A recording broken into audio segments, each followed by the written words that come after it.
And now look at Kenny on the high side of Carpentier. Carpentier and Kenny Brack go side by side. With the exception of that red target car, everything else there is for position. And Herta, whoa, whoa, whoa, whoa! The teammates touch. Brack hard into the wall. Papis' car destroyed too. Yellow flag is out. Team Rahal so dominant most of the year, certainly here and all through the weekend. We saw Brian Herta come up high. They crossed the wake. There was no place for them to go. Max's car washed up high. Herta didn't keep the car down low. Coming off the corner, he used the road on the way up. I was surprised when I saw it happen. It's impossible to hang on the car when you lose the downforce from the under tray of the car. And unfortunately, it took out these two teammates who have run so strongly. Let's look at it again. Now watch Brian Herta, the lead car. He's down low as they come off the corner. Brian Herta now, the lead car. You can see him cross up high. Max washes up high. He can't hold the middle line. Kenny holding position in clean air on the high side. Nothing he could do. Results in contact. Takes out both of the Rahal Letterman cars. Hugely disappointed. These guys have been so strong. Now watch Herta move up. Max starts to wash up high. He can't keep the car down. Makes contact with Kenny Brack. Brilliant driving there. Dario Franchitti missing him. Everyone else getting through cleanly. Parts everywhere. A wheel bouncing down the track. And thank goodness that Kenny Brack's car did stay pinned to the wall for a while. Oh, that was close for Papis, though. Oh, and a big hit on that unprotected wall on the inside. D'Amata almost once again involved. Just being in the wrong place at the wrong time, and he snuck through that time. You can see the half shaft spitting out, the wheels bouncing down the track, debris everywhere. Now watch here, Herta slides up high. Max then goes up high into Kenny. They touch. Carpentier makes it through. Franchitti just makes it through. Jourdain goes, oh man! Junqueira makes it through. Now watch Cristiano D'Amata as he comes through. He just goes out of the picture there.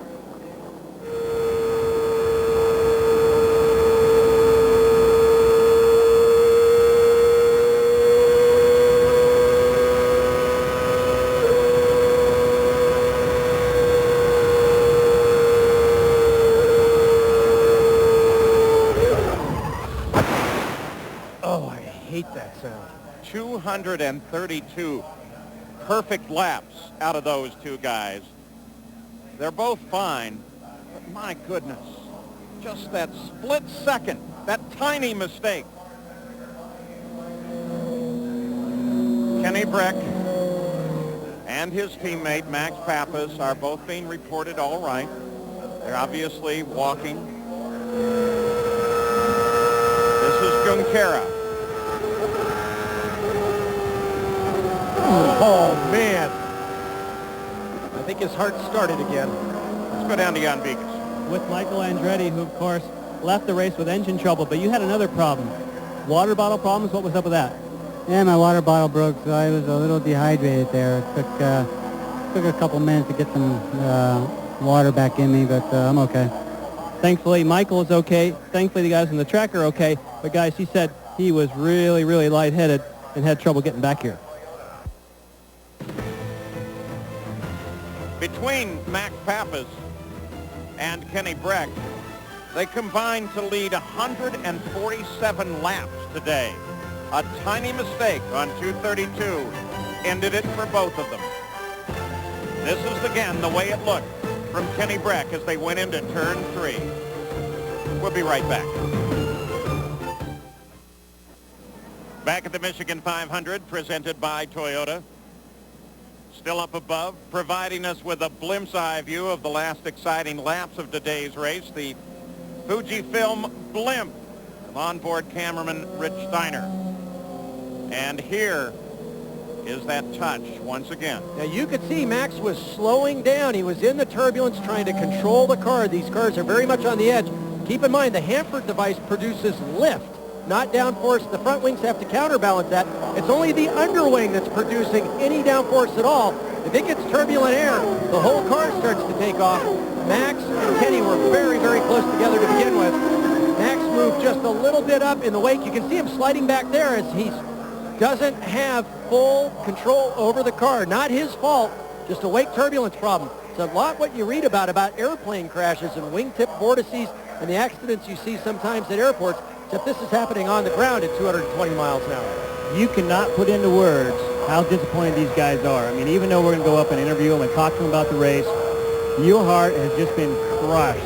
You feel it so close, and it just slips through your fingers that fast. I mean, that happened in less than a fraction of a second, and your day is done after running so good and so strong all day. Max Papis almost saved that thing. There's the look down from the Fujifilm blimp, drifting over the track here. We're probably going to have about 7 or 8 laps. Max Papis has been released from the medical center. Max, what happened? You know, the Miller 4 car today was the car to beat. You know, I was very happy. I was just there waiting. You know, I was in the right spot. And my disappointment is tremendous. I had them everybody covered, and I want to watch the video. Are you and Kenny okay? I am okay. I'm pretty hurt inside, but I'm very disappointed for Team Rahal, my mechanics, or the shell mechanic. But, you know, I want to watch the video. He wants to see the tape before he commits himself, guys. Falling out of it, he's too far back. Just remember, they're going to be able to draft past you, so let them have it. Where do you want to be, Paul? What's the answer to the biggest question of the 500-miler? I'm thinking right now I want to be in second. Tagliani's going to figure into this finish as he runs up there with everybody else. Lap. Oh! They touched. Oh, that one was close. So Tagliani comes up there. Whoa. Man, Jourdain almost slid up into Franchitti now. But it's the two teammates helping each other. And it may be Carpentier looking for his first ever win. Carpentier at the line. Patrick Carpentier takes his first victory. Wow, that was awesome. Oh, that's the way to do it, Patrick. The French-Canadian with an incredible victory by 24/100ths of a second. His 79th start. I'm going to celebrate. Nice job.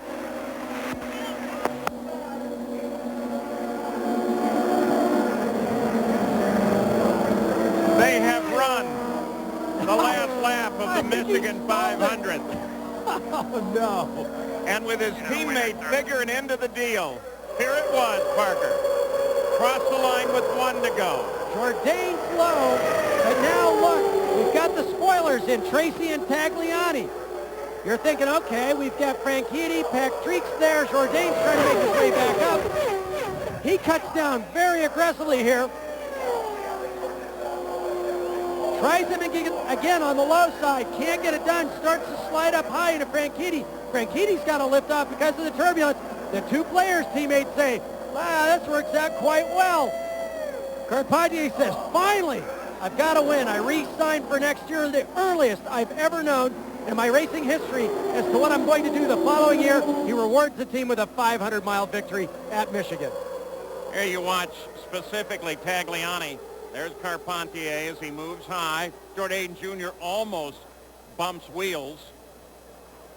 And now it belongs to Carpentier. There's no way they're going to take it away from him.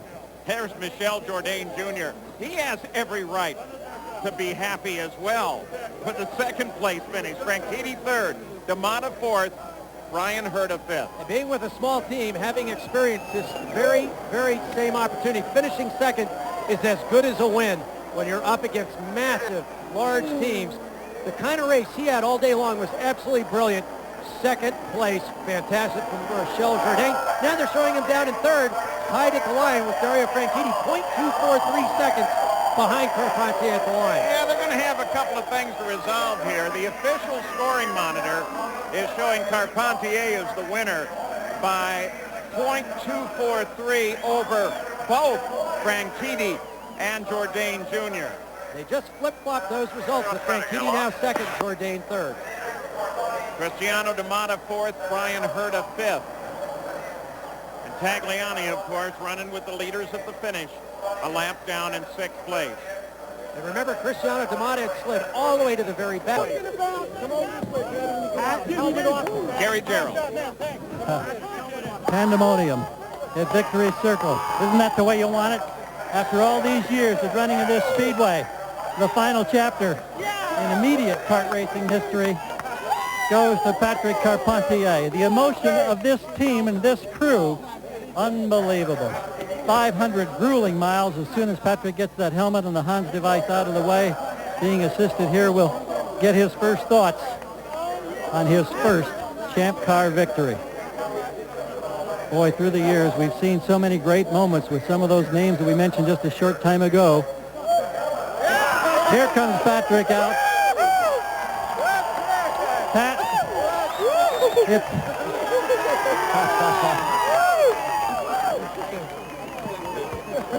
here comes Neil Mickelwright, team manager. A man who just re-signed, picked up the option for next year. Pat, let's talk a little bit about these final laps here now. How concerned were you? What was going through your mind? Because there was no room for any error. Jerry Forsythe asks congratulations. Yeah, there was none. You know, I was trying to be behind for the last couple of laps, but not too far behind, and I was trying to time it. And first when I saw a tag coming, I said, oh man, what is he doing? And he got in front of me, gave me a tow. And it was that the key? Well, he helped me, because I think if it wouldn't have been there, I don't think I would have made it. So fantastic. Thanks, Tag. Were you thinking you might have to back out and try to reposition yourself on the last lap before you saw your teammate? Yeah, I was a bit worried, because I knew Dario was really strong, and I said, man, he's waiting to get a shot at me at the end like he did in Detroit. But I came along, and everything worked out fine. The car was perfect. Problems at the beginning, we didn't quit, and the team was fantastic. How does it feel to get number one under your belt, considering all the hardships and broken bones along the way? It's been tough. Just happy. And you've got a brand new contract for next year, too. A lot of things to celebrate, my young friend. Thank you.